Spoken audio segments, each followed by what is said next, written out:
Halo semuanya, jumpa lagi bersama saya Radityo Danar. Oke, di pertemuan sebelumnya kalian telah memikirkan beberapa ide-ide, terus kemudian dari beberapa ide-ide yang sudah kalian temukan itu mencoba untuk menentukan salah satu atau beberapa ide yang akan kalian implementasikan. Nah, tentunya dengan kalian sudah memilih ide itu tentunya ada alasan-alasan yang masuk akal.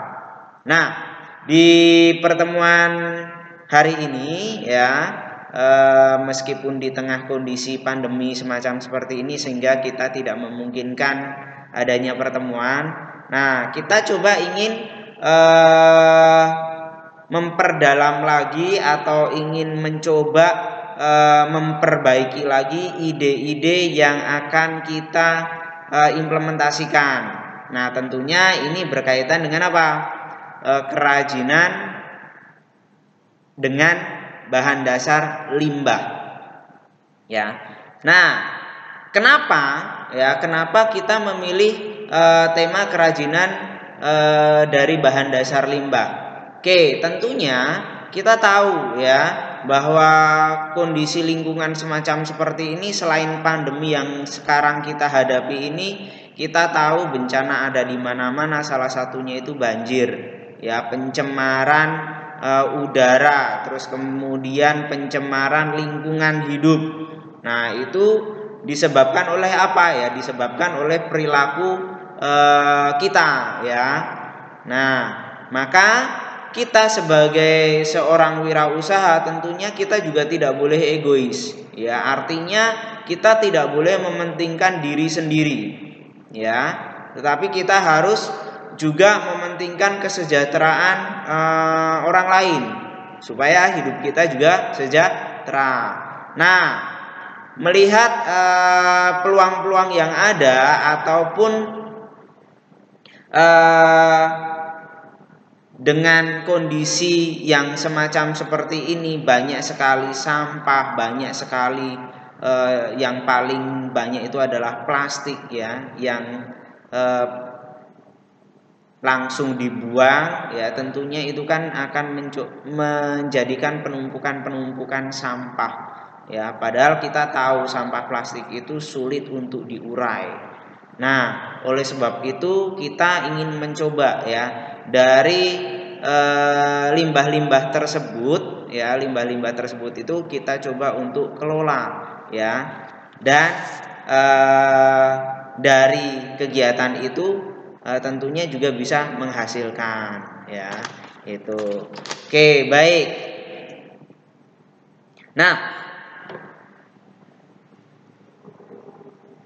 kalau kita melihat perencanaan sebuah usaha kerajinan ya berbahan dasar limbah ya, tentunya pernah kita melihat ya, mungkin ada yang berbentuk vas ataupun tas dan lain sebagainya ya. Contohnya misal di sini itu kan hiasan meja ya, itu bisa berupa tempat pensil ataupun vas. Ini dari botol bekas ya, yang biasanya orang membeli minuman ringan ya.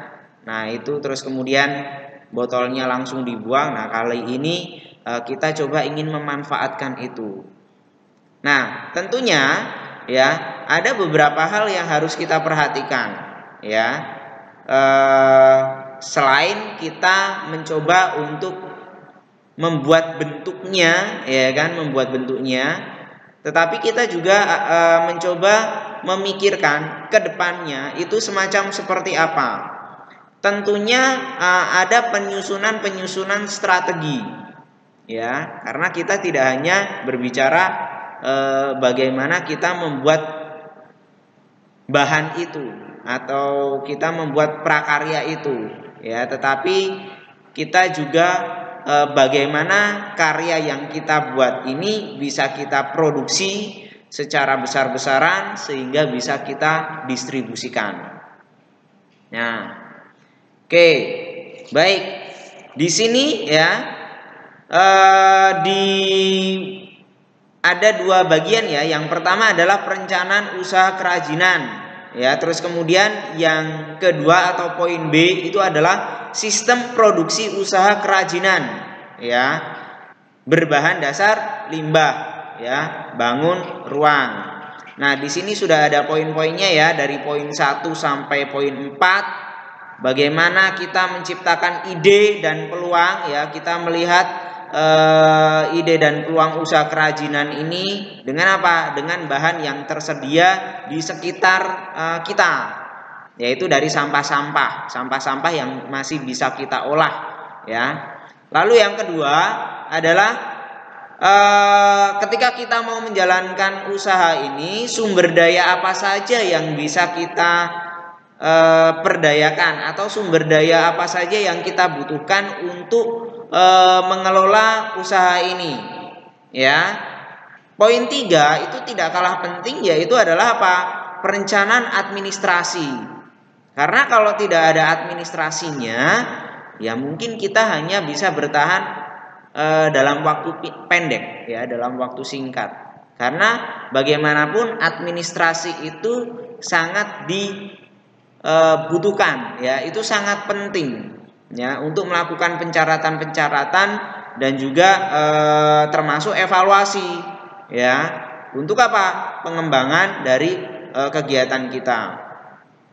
Dan yang poin keempat itu adalah perencanaan pemasaran, ya. Target market atau target pasar kita itu sasarannya semacam seperti apa, ya. Mungkin bisa kita kategorikan berdasarkan umur, ya. Nah, tentunya usia anak TK, usia anak SMP ataupun SMA dan orang tua atau profesional tentunya membutuhkan bentuk atau fungsi yang berbeda, atau membutuhkan fungsi yang sama, ya. Contohnya misal kotak pensil atau tempat peralatan ATK. Nah, anak SD usia ke bawah, ya, tentunya dia menginginkan bentuk-bentuk yang lebih colorful gitu, ya, yang lucu-lucu, ya kan. Walaupun orang dewasa juga suka yang lucu-lucu, tetapi pasti kita juga melihat, ya, yang diminati itu semacam seperti apa. Nah, itu, ya. Jadi apa yang sudah kita buat kerajinannya itu tidak salah sasaran. Karena apa? Sebagus apapun, ya, bentuknya, sesempurna apapun bentuk karya yang kita buat, tetapi kalau salah sasaran itu atau tidak tepat, maka pasti tidak akan laku. Nah, lalu poin B, sistem produksi, ya. Nah, di sini berarti kita apa? Menentukan, ya, tentukan dulu tadi setelah kita melihat segmentasi pasar kita itu adalah pasar anak-anak misal. Nah, berarti kita mengkoleksi bentuk-bentuk yang disukai anak-anak, ya. Nah, terus kemudian apa? Manfaatnya, ya. Nah, kalau di samping dari manfaat itu berarti kita juga melihat apa? Dari segi kekuatannya, ya, atau keawetannya. Potensi dari bahan limbah ini semacam seperti apa? Apakah aman untuk anak-anak atau berbahaya? Ya, kalau misal berbahaya, perlu apa yang harus diperhatikan atau yang dievaluasi supaya benda itu tidak membahayakan si pengguna, ya.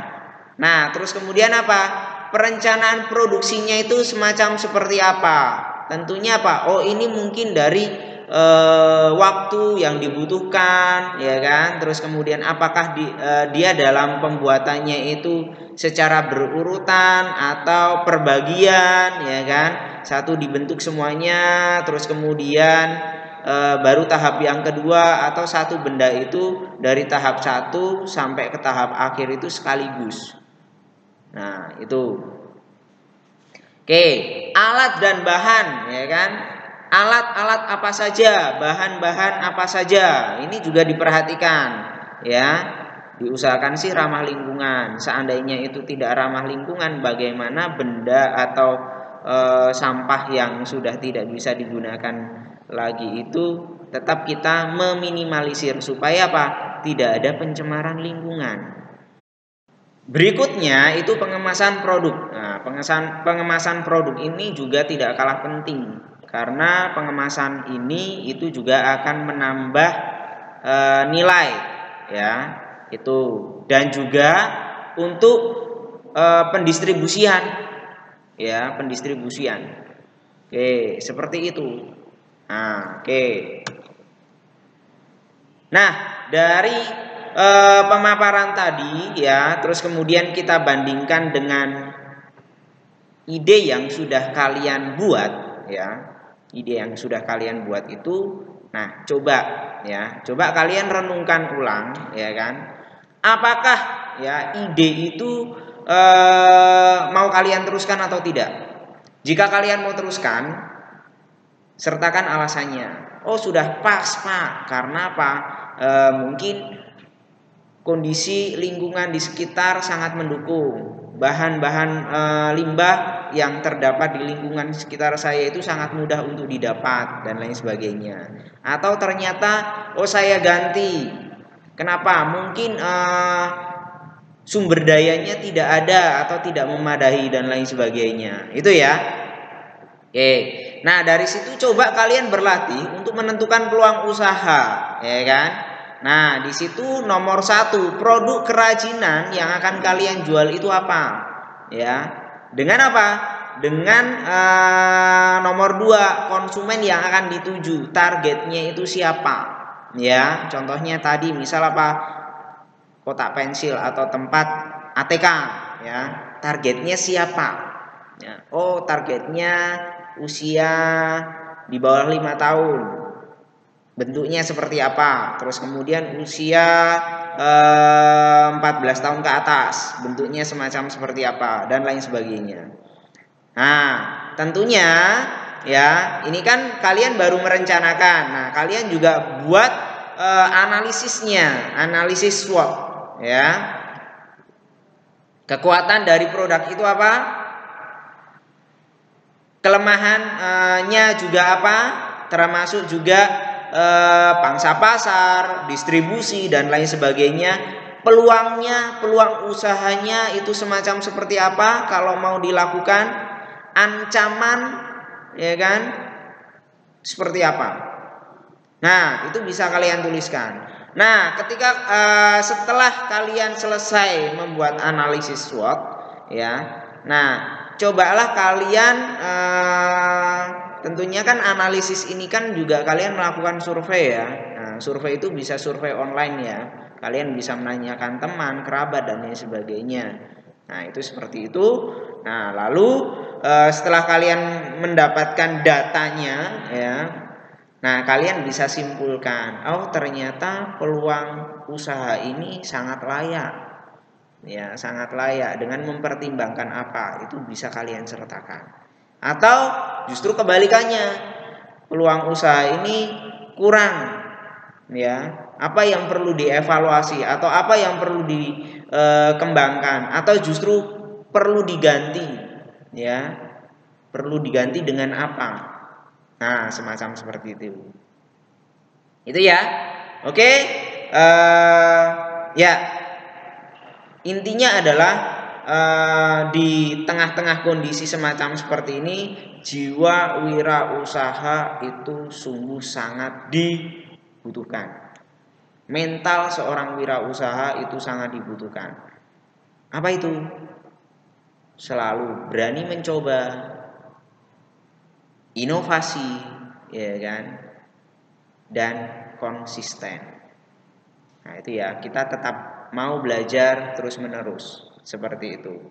Oke, itu saja. Terima kasih semuanya. Salam sukses.